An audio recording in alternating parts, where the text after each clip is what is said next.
What up, y'all? It's your boy coming to y'all live, and welcome to the video. My name is Deshaun. If you're new to the channel, go ahead and subscribe to your boy. You know what I'm saying? If you like this video, like it. If you don't like it, dislike it. If you love it, subscribe to your boy. It's just free. You feel me?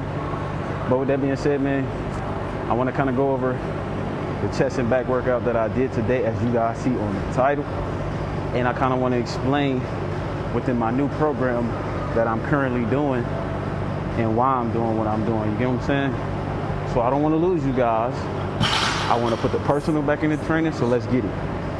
All right, so for my first exercise, what I focused on was bench. We always want to implement a compound movement as much as possible, you know what I'm saying? So with that being said, when you warm up with that compound movement.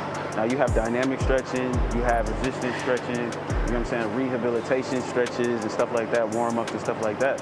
However, to get you fully warmed up in that exercise specifically, what you want to do is build up to your working set. A lot of people like to do progressive overloads, and that's perfectly fine, you know what I'm saying? I just encourage you, you don't have to, but I highly recommend that you warm up with the exercise that you're working with. You get what I'm saying? So as you see right here, I'm warming up, and I worked all the way up to 315, which is my working set. I did 4 sets of 315.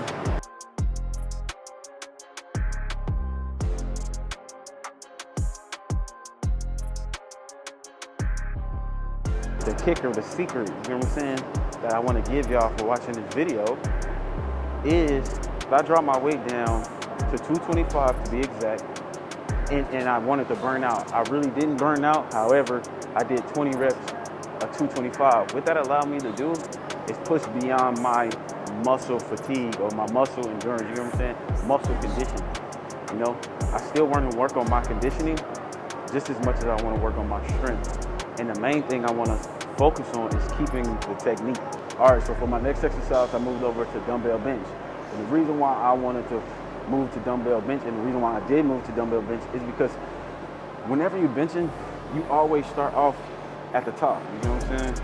Well, I want to focus on working in that negative area, that weak area, and that's when your bicep, that's when your chest is fully extended right here.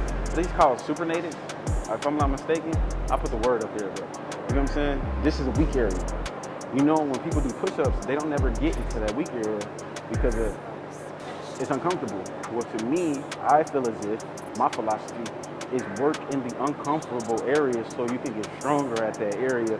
So then when you finally get in that area with heavier weight, it's kind of like habitual, you know what I'm saying? You already worked in a stressful area, so you won't break technique when you get into a lot heavier weight. Now, correct me if I'm wrong, comment below, let me know what you do, let me know what you think, but that's just personally what I do, and it has been working for me, you feel me? So, I did 4 sets of 8 to 12 reps. I shot for 12, sometimes I hit 12, sometimes I hit 10, sometimes I hit 8. You know what I'm saying? If you go anything under 8, if you did not hit that, I highly recommend you drop the weight, and I encourage you to put your ego to the side and focus on being able to contract that muscle with lower weight. All right, so for my next exercise, I did high to low cable flies. And it's kind of the same thing what I did with dumbbells, you get what I'm saying? Working in that weak area and pulling. A lot of us we hold a lot of fat in our lower pectoral, you know what I'm saying? So dips and high to low cable flies and also decline dumbbell bench are great areas to be able to target this muscle. Now, you can target in many different areas, but those are the main 3. The best bang for your buck, in my personal opinion, is dips. However, what I was doing had a lot of volume in it, and I was focused on a lot of strength. So I just really wanted to focus on contracting that muscle. I didn't really want to, even though this was still heavy at the same time, because you still want to lift heavy, but you know, that's just what I focus on to be able to contract and squeeze that muscle. So now, my next exercise, which is a compound movement again, is a barbell row. The reason why I focus on a barbell row is because actually rows get your back a lot bigger. I know people try to say go wider to get a wider back or go, you know, closer to get a closer back. What's up, boy? But at the same time, doing rows is a compound movement for the back.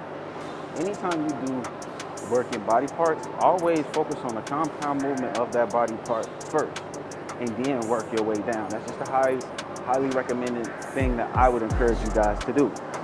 But this is what I did. I worked up to my working set, which was 225, 3 to 4 sets of 8 to 12. That shit got heavy.